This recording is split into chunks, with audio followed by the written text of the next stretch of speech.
Hello student, today I am going to start oxoacid of sulfur. The first is sulfuric acid H2SO4. Sulfur bonded with oxygen by the double bond and bonded with OH linkage. The H2SO4 sulfuric acid dibasic in a nature. Dibasic in a nature means the two OH linkage 1 and 2.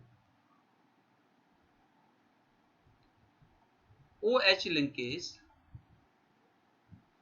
ionizing and release of hydrogen ions. That is the cause why the sulfuric acid is acidic in a nature. Second, H2SO4 have two OH linkages.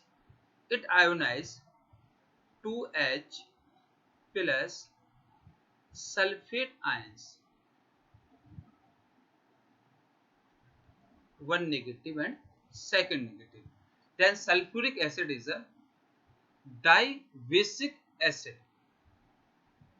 Second example of oxo acid, peroxo sulfuric acid. The formula is H2SO5. This is called peroxide linkage.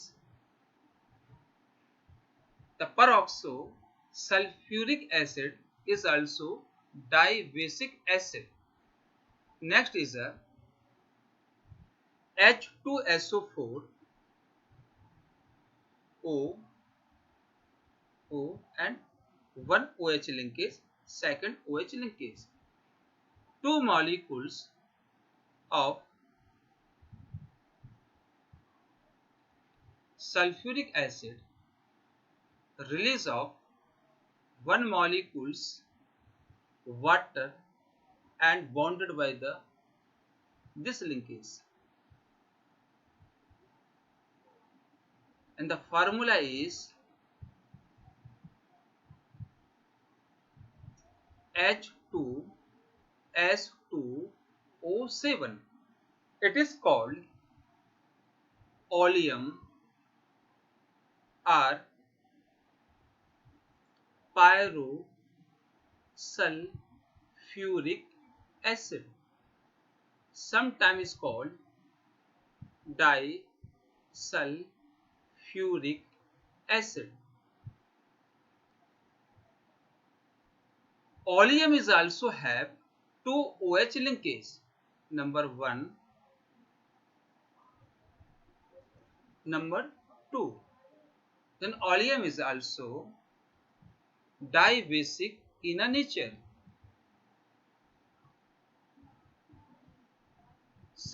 Third is a H2S2O8.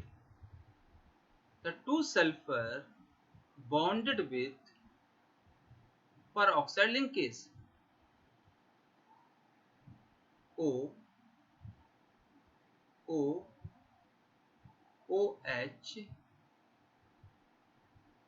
OH and sulfur bonded with oxygen through double bond.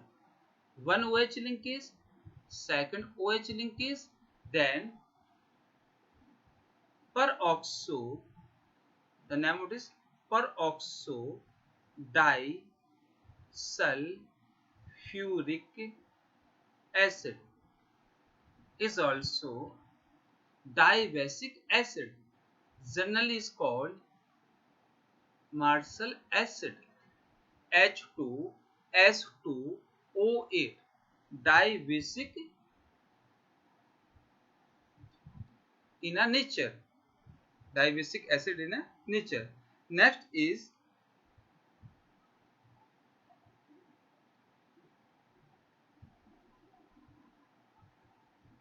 H2S2O3 SOS OH, OH, thiosulfuric acid.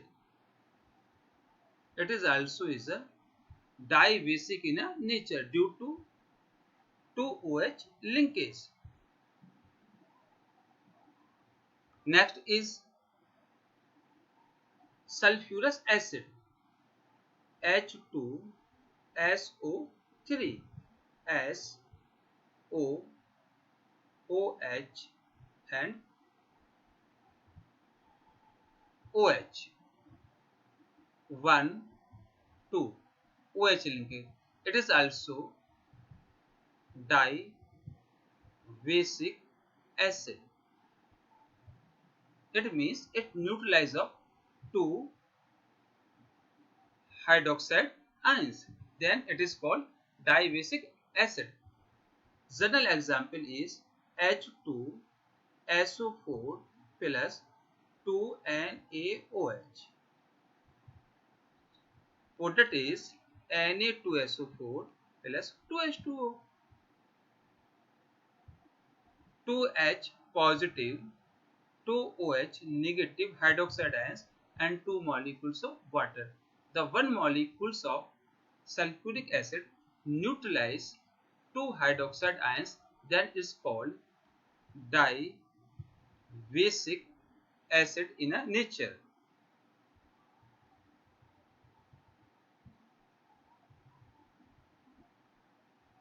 Next topic is a sulfuric acid. The formula is H2SO4. In sulfuric acid,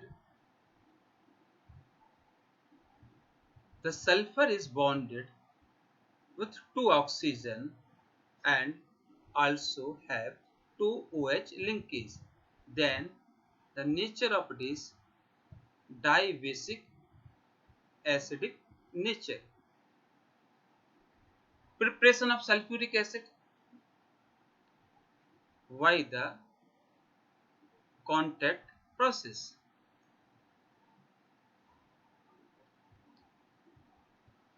In contact process, number 1, sulfur oxidize in the presence of sulfur and change into sulfur dioxide. But here iron pyrite is FeH2 plus 11O2. The product is 2Fe2O3 plus 8SO2.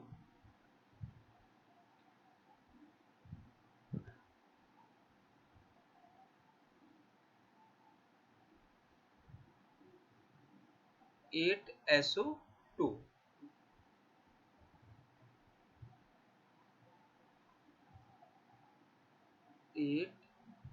SO2, sulfur dioxide. Number 2, sulfur dioxide plus oxygen. Step number 2. The product is sulfur trioxide SO3. Number 3, SO3 sulphur trioxide. देखिए इसको सीधा हम water में पास नहीं करते, किसमें पास करते हैं? Sulphuric acid. Change into oleum H2S2O7. तो सबसे पहले होता ये कि आयरन पायराइड्स का हम ऑक्सीडेशन करते हैं, तो क्या बनता है हमारा? Sulphur dioxide. जो सल्फर डाइऑक्साइड बना है उस सल्फर डाइऑक्साइड को हम ऑक्सीडाइज करते हैं, किसमें कन्वर्ट होगा? सल्फर ट्राइऑक्साइड में.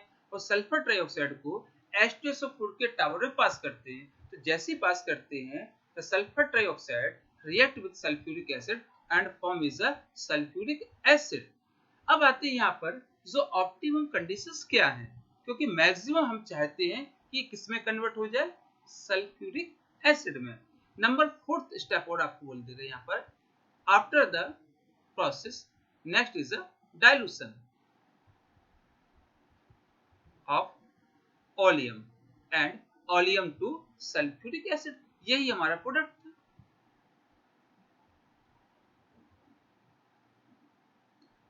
The reactions progress maximum. The optimum conditions is number 1, optimum temperature 720 Kelvin. Next is the pressure 2 to 3 bar. Next is the requirement of catalyst vanadium pentaoxide V2O5. Vanadium pentaoxide is a catalyst required.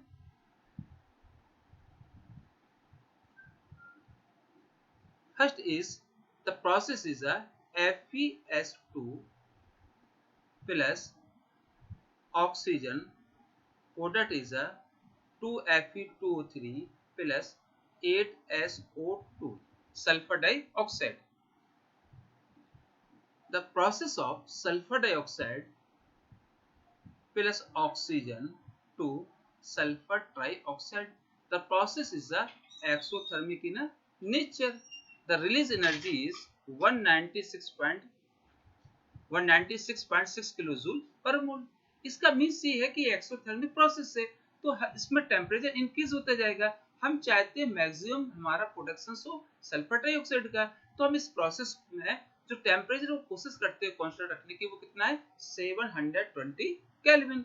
Number next, आप यहाँ देख रहे हैं कि 2 मोल sulphur dioxide 1 mole oxygen and product is only 2 mole of sulphur trioxide. तो थोड़ा सा pressure चाहिए, कितना प्रेशर देते हैं 2 to 3 बार। और जब ये प्रोसेस होगा तो आपको किसी कैटलिस्ट की आवश्यकता होती है, तो किस कैटलिस्ट को हम यूज करते हैं यहाँ पर vanadium pentoxide V2O5, then maximum yield of the sulfur trioxide and sulfur dioxide pass in a sulfuric acid,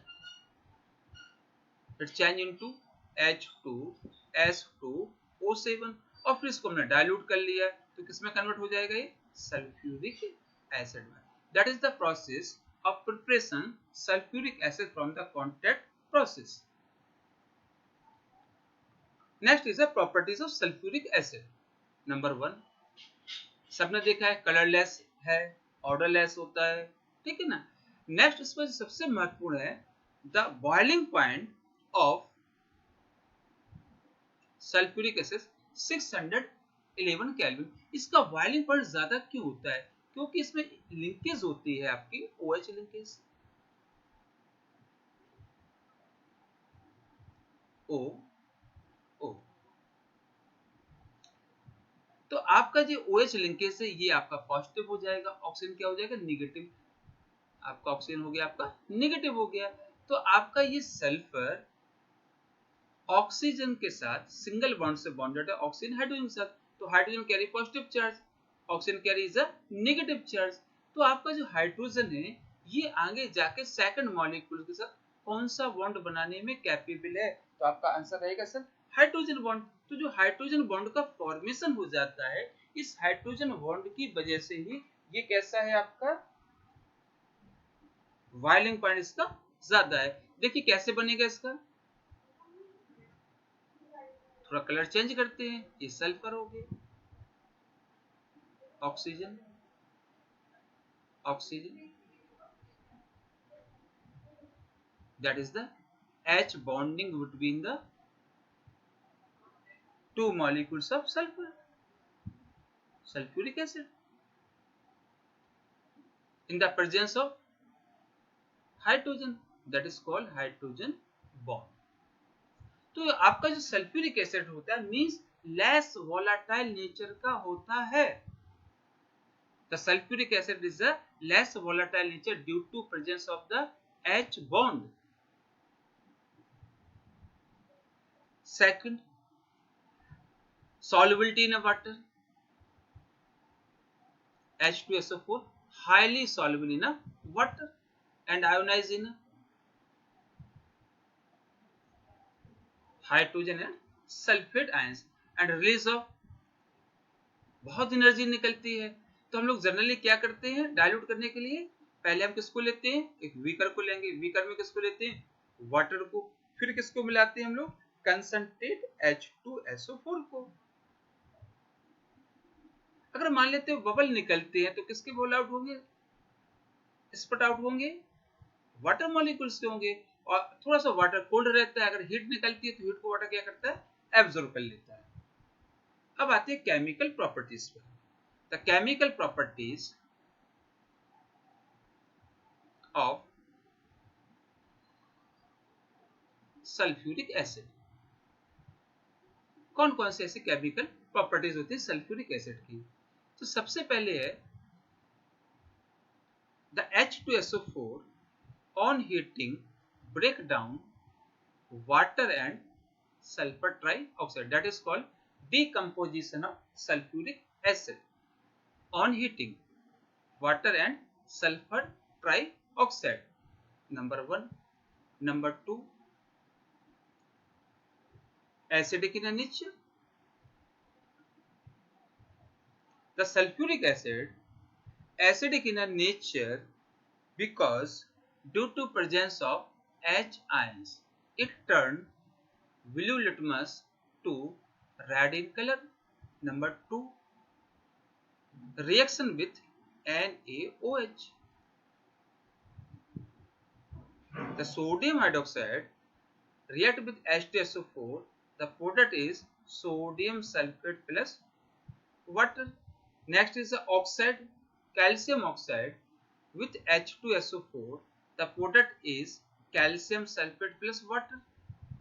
Next is ammonia, NH3 plus H2SO4. Two molecules of ammonia combine with sulfuric acid and form is a ammonium sulfate. It means the sulfuric acid basic in a nature. कुछ reactions और देखते हैं। Sodium carbonate Na2CO3 plus H2SO4. The product is Na2SO4 H2O plus CO2. Carbonate की जब भी reaction acid से की जाती है तो ऑलवेज कौन सी गैस निकलती है, carbon dioxide CO2. Sodium hydrogen carbonate plus H2SO4. The product is sodium sulfate water plus carbon dioxide 2H2 हो गया। इसका मीन्स है कि जब भी कार्बोनेट किसी एसिड के साथ रिएक्ट करता है तो always gas evolve is carbon dioxide. कैसे मालूम चलता है गैस कार्बन डाइऑक्साइड है, जब इस कार्बन डाइऑक्साइड को हम लाइम वाटर में पास करते हैं तो होता क्या है, वो लाइम वाटर क्या होता है, मिल्की कलर का हो जाता है। Next is third, dehydrating agent. ये मॉइस्चर ऑफ वाटर को बहुत ज्यादा एब्जॉर्ब कर लेता है। तो जनरली जो गैस होती है, जैसे कौन सी गैस है, HCl है, इसको ड्राई करना है तो किस में से पास कर देते हैं हम, H2SO4 में से पास करते हैं। और किसको पास कर सकते हैं, कार्बन डाइऑक्साइड को। नेक्स्ट क्या है, सल्फर डाइऑक्साइड गैस। तो जो आपको गैस को ड्राई करना है तो जनरली किस में से पास करते हैं हम, कंसंट्रेट H2SO4 में से। और कुछ ऐसे रिएक्शंस देखते हैं जहां पर वो स्ट्रॉन्ग डिहाइड्रेटिंग एजेंट होता है। देखिए अपनी फॉर्मूला होता है formic acid in the presence of concentrate H2SO4। देखिए वाटर एंड CO, यानी उसमें से उसने वाटर को निकाल लिया, किसमें से, फॉर्मिक एसिड से। And formic acid change into carbon monoxide. चलिए एक और सुना होगा आपने, ऑक्सिलिक acid COOH in the presence of concentrated H2SO4 product is H2O CO2 and CO। तो ऑक्सिलिक एसिड से वाटर को उसने क्या किया, एब्जॉर्ब कर लिया और किसमें कन्वर्ट कर दिया, carbon dioxide and carbon monoxide में। नेक्स्ट देखते हैं C2H5OH इथाइल अल्कोहल क्या करेगा, वाटर को वो एब्जॉर्ब कर लेगा, डिहाइड्रेटिंग एजेंट है ना। Then change into alcohol to C2H4 ethylene, तो एथिलीन में कन्वर्ट हो जाएगा। Next properties oxidising nature.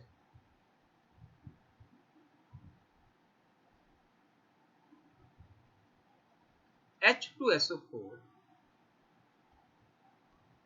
to water sulphur dioxide plus 1 atomic oxygen. इसका मीन्स है कि आपका sulphuric acid behave as a oxidizing agent due to release of nascent or atomic hydrogen. The oxidizing power of sulfuric acid less than to nitric acid but more than to phosphoric acid. Nitric acid से कम strong oxidising agent है, लेकिन है। कुछ reaction देखते हैं। C plus 2 atomic oxygen निकाला ना यहाँ पर, चेंज इनटू CO2। और देखते हैं क्या कर सकता है। Sulphur plus 2 nascent oxygen change into sulphur dioxide. Carbon to carbon dioxide, sulphur to sulphur dioxide. Next is with P4। देखते हैं कैसे रिएक्शंस होती है। H2SO4 H2O SO2 plus 1 nascent oxygen. The P4 phosphorus molecules react with atomic hydrogen and form is a phosphorus pentaoxide।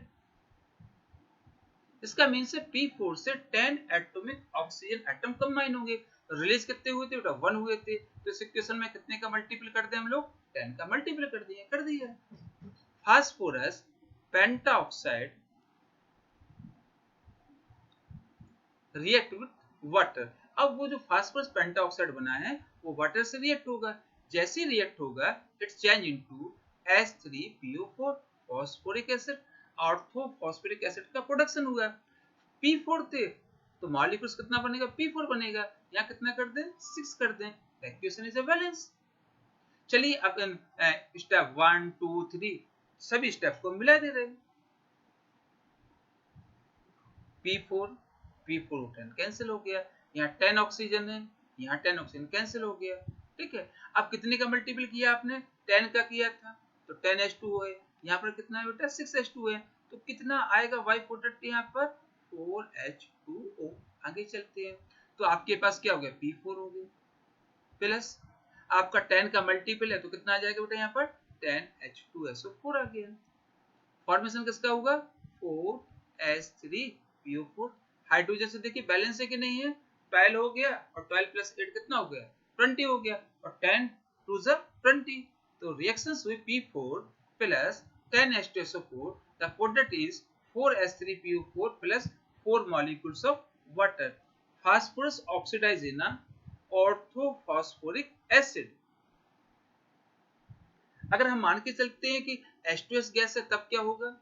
H2S gas है तो क्या होगा भाई? H2S 1 nascent oxygen or atomic oxygen and product is a water plus sulfur। अगर H2S है तो H2S oxidise होकर क्या बनाएगा? सल्फर बना लेगा। अगर मान लेते हो कोई हैलो एसिड है जैसे HBr है तब क्या होगा? The HBr react with atomic oxygen and product is a H2O plus bromine, liquid बनेगा। अब एक ऑक्सीडेशन कॉपर का होता है, बहुत फेमस है क्योंकि कॉपर का इलेक्ट्रोड पोटेंशियल कैसा होता है? पॉजिटिव होता है। तो जिसका इलेक्ट्रोड पोटेंशियल पॉजिटिव होता है वो एसिड से हाइड्रोजन गैस को रिलीज नहीं करते, जैसे जिंक कर लेते हैं। इसकी रिएक्शंस कैसे होगी? अभी जिंक की रिएक्शन देख लेंगे। Product is a CuSO4 plus sulphur dioxide gas plus 2 molecules of water. यानी यहाँ पर सॉरी यहाँ लिख दे रहे हम 2H2। इसका मीन्स है कि हाइड्रोजन गैस नहीं निकली, जैसे रिएक्शन विद मेटल कर दे रहे।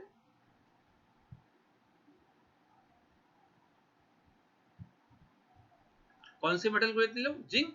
Zinc plus dilute H2SO4 that is the preparation of the hydrogen gas in a laboratory। The product is a ZnSO4 plus H2। और H2SO4 हम लोग कैसे लेते हैं? यहाँ पर dilute। Zinc react with dilute sulfuric acid। The product is zinc sulfate and hydrogen gas।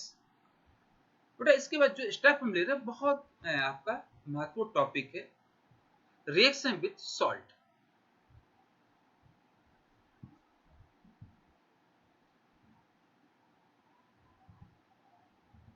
किस salt से?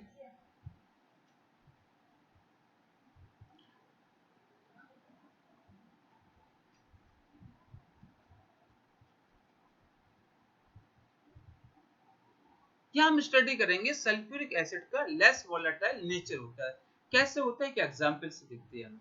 एक रिएक्शंस देखते हैं जिससे आपको थोड़ा सा क्लियर होगा। जैसे एक रिएक्शंस होती है, आप लेते हैं NaOH बेस हो गई, और किसको लिया आपने,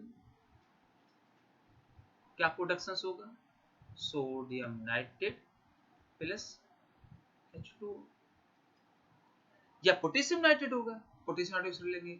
अगर हम पोटेशियम नाइट्रेट सॉल्ट को ले लें एंड रिएक्ट विथ H2SO4 और उसमें सल्फ्यूरिक एसिड मिला दें, क्या होगा, the sulphuric acid react with potassium nitrate and change into on salt, यानी वह अपने सॉल्ट में कन्वर्ट हो गया और उसने पोटेशियम नाइट्रेट को किसमें कन्वर्ट कर दिया, नाइट्रिक एसिड में। इसका मीन्स ये निकल के आता है, जैसे हम लोग कहते हैं जिंक कॉपर सल्फेट से कॉपर को डिस्प्लेस क्यों करता है, तो आप लोग सिंपल बोलते हैं जिंक की रिएक्टिविटी कॉपर से ज्यादा होती है, इसलिए जिंक कॉपर सल्फेट से कॉपर को रिप्लेस कर देता है। यहाँ ये रिएक्शन ये शो करती है कि जैसे हम सल्फ्यूरिक एसिड को पोटेशियम नाइट्रेट में मिलाते हैं तो हाइड्रोजन आपका नाइट्रेट के साथ रिएक्ट करके नाइट्रिक एसिड बनाता है, और जो सल्फ्यूरिक एसिड का सल्फेट पार्ट है वह पोटेशियम आयन के साथ पोटेशियम सल्फेट बनाता है, यानी सल्फ्यूरिक एसिड अपनी सॉल्ट पोटेशियम सल्फेट में कन्वर्ट हो जाता है। जरा एक रिएक्शन और देखते हैं, इससे और क्लियर हो जाएगा। आपने लिखा सोडियम कार्बोनेट, इसमें जो कार्बोनेट पार्ट है वो किसका है, कार्बोनिक एसिड का है। तो सोडियम कार्बोनेट को लेके यदि हम इसमें क्या मिला दें, सल्फ्यूरिक एसिड, तो देखिए ये खुद के सॉल्ट सोडियम सल्फेट में कन्वर्ट हो जाएगा और मोर वोलेटाइल कौन सा, कार्बोनिक एसिड होता है ना, उसको ब्रेक कर देगा किसमें, CO2 एंड वाटर में। यहां लिख दे रहे प्लस वाटर हो गया। इन रिएक्शन से ये मालूम चलता है कि आपका जो सल्फ्यूरिक एसिड है वो लेस वोलेटाइल नेचर का होता है। चलिए और कुछ रिएक्शन देखते हैं। आप मान के लेते हैं कि आपने ले लिया सोडियम हाइड्रोजन कार्बोनेट को ले लिया, तब क्या होगा, सेम रिएक्शंस होगी। प्रोडक्ट क्या हो जाएगा, देखिए क्या प्रोडक्ट होता है, Na2SO4 plus 2H2O plus CO2। इसका सिंपल सा मीन्स है the sulphuric acid less volatile acid when it react more volatile acidic salt, यानी ऐसे सॉल्ट है जिसमें मोर वोलेटाइल एसिडिक पार्ट होता है। When it react salt the sulphuric acid change it on salt, वह अपने सॉल्ट में खुद कन्वर्ट हो जाता है, और जो आपका सॉल्ट का मोर वोलेटाइल एसिडिक पार्ट था उसको एसिड में कन्वर्ट कर देता है। जैसे एक रिएक्शन और देखते, बहुत पॉपुलर रिएक्शन है, sodium chloride when react is a sulphuric acid it change into sodium hydrogen sulphate plus HCl। देखिए ये हो गया, आपने जैसे ही सोडियम क्लोराइड को लिया सल्फ्यूरिक एसिड से रिएक्ट कराया, तो रिएक्ट कराने पर वह अपने साल्ट सोडियम हाइड्रोजन सल्फेट में कन्वर्ट हुआ, और HCl जो आपका मोर वोलेटाइल एसिड है, क्योंकि HCl तो गैस होती है ना, तो HCl को वाटर में डालते तब एसिडिक नेचर का होता है, तो HCl आपका मोर वोलेटाइल एसिडिक नेचर होता है। तो उसमें सोडियम क्लोराइड से जब रिएक्शन उसने की, तो सोडियम क्लोराइड से रिएक्शन करने के बाद खुद का तो सॉल्ट बनाया सोडियम हाइड्रोजन सल्फेट, और HCl में क्लोराइड को कन्वर्ट कर दिया। अब एक रिएक्शन और है, थोड़ा चेंज है इस रिएक्शन में, क्या चेंज है देखते हैं जरा। H2SO4 break in H2O plus sulphur dioxide plus nascent oxygen. Step number 1, step number 2, NaBr plus H2SO4 product is sodium hydrogen sulphate plus HBr, जैसा यहां पर बना था। HBr जो प्रोडक्ट होता है वह HBr अब फिर से ऑक्सीडाइज होता है, क्योंकि किसके द्वारा, इस नेसेंट ऑक्सीजन से फिर से वो ऑक्सीडाइज होता है, और किसमें कन्वर्ट हो गया, H2O प्लस Br2, यानी उसकी जैसी रिएक्शंस होती है तो वह कन्वर्ट हो जाता है ब्रोमीन में। सेम रिएक्शन किसके साथ होगी, सोडियम आयोडाइड की। इन रिएक्शन से कॉन्सेप्ट क्या निकल के आया, सिंपल सा कॉन्सेप्ट निकल के आया कि आपका जो सल्फ्यूरिक एसिड है वह लेस वोलेटाइल नेचर का होता है जब वह किसी ऐसे सॉल्ट से रिएक्ट करता है जिसमें acidic part more volatile nature का होता है। तो सॉल्ट से रिएक्शन के बाद वह खुद तो सॉल्ट में कन्वर्ट होता है और जो मोर वोलेटाइल एसिडिक पार्ट है उसको उसके एसिड में कन्वर्ट कर देता है। पोटेशियम नाइट्रेट से क्या बनाती है, उसने नाइट्रिक एसिड। सोडियम कार्बोनेट को किसमें चेंज कर दिया, carbon dioxide plus water. Sodium chloride को HCl में कन्वर्ट कर दिया, सोडियम ब्रोमाइड को HBr में। लेकिन HBr का ऑक्सीडेशन किससे हो जाता है, नेसेंट ऑक्सीजन एटॉमिक ऑक्सीजन से। तो वो किसमें कन्वर्ट हो गया, वाटर प्लस ब्रोमीन मॉलिक्यूल्स में। लास्ट रिएक्शन से प्रेसिपिटेट रिएक्शन।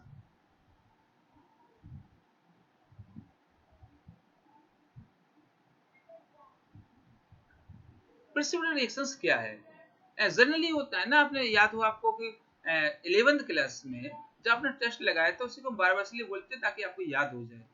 क्लोराइड का टेस्ट कैसे लगाते हैं, कोई सॉल्ट है जिसमें क्लोराइड है, ठीक है ना, तो सॉल्ट को लेते हैं, उसका कौन सा सॉल्यूशन बनाते हैं, एक्वस सॉल्यूशन। फिर उसमें क्या मिला देते हैं हम लोग बेटे, सिल्वर नाइट्रेट को मिलाते हैं।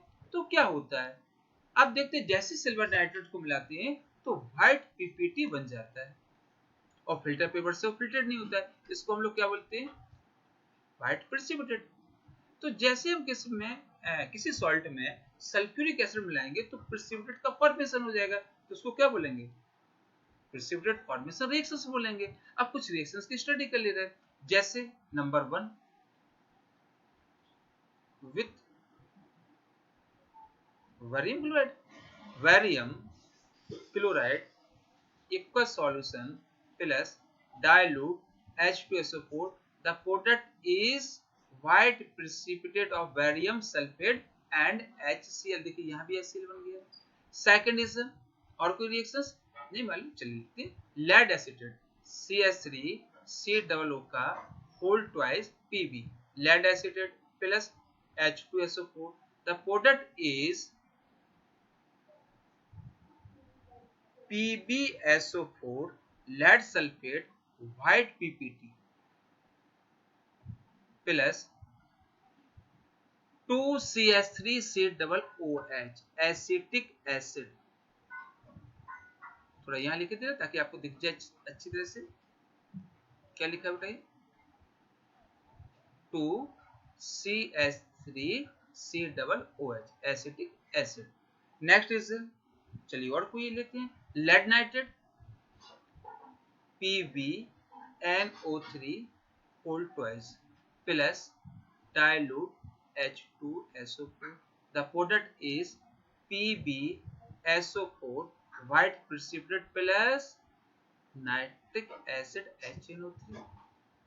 इसका मीन्स है कि आपका वेरियम आयंस, आपका वेरियम क्या, बेसिक है ना, बेसिक रेडिकल है। तो जब सॉल्ट में बेसिक रेडिकल आइडेंटिफिकेशन करना होता है, अगर हम उसमें सल्फ्यूरिक एसिड डाइल्यूट मिलाएं तो व्हाइट प्रेसिपिटेट आएगा, किसका आएगा, वेरियम सल्फेट का आएगा,